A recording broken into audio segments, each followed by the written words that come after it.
ایک دفعہ کا ذکر ہے، ایک خوبصورت گاؤں میں ایک چھوٹی سی لڑکی رہتی تھی جس کا نام نیکی تھا۔ نیکی بہت ہی شفیق اور محنتی تھی۔ وہ روز صبح سویرے الفاٹے تھی اور اپنے باغیچے میں کام کرتی۔ اس کے باغیچے میں ہر قسم کے خوبصورت پھول، رنگین سبزیاں اور دلکش پودے تھے۔ ایک رات جب نیکی چاندنی رات کا لطف الفاٹے رہی تھی، اس نے دیکھا کہ چاند کی چمک خاص طور پر روشن ہے۔ چاند سے ایک نرم روشنی آ رہی تھی جو نیکی کے باغیچے میں پھیل گئی۔ نیکی نے حیرانی سے دیکھا کہ چاند کی روشنی نے باغیچے کے پھولوں اور پودوں کو جادوئی رنگ دے دیے ہے۔ اچانک چاند کی روشنی سے ایک چھوٹا سا چمکدار پری نمودار ہوا۔ پری نے نیکی سے کہا، میں چاند کا پری ہوں۔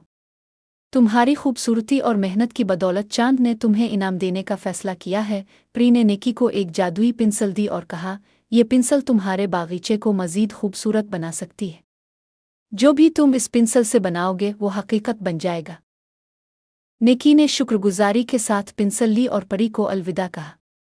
اگلے دن نیکی نے پنسل کی مدد سے باغیچے میں نئے پھول اور درخت بنائے۔ اس کے باغیچے میں ہر طرف رنگین پھول اور خوشبو پھیل گئی۔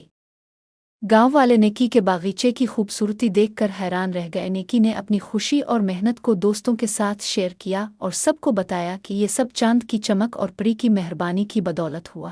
گاؤں میں سب نے مل کر نیکی کی تعریف کی اور اسے خوبصورتی کی ملکہ کے لقب سے نوازا۔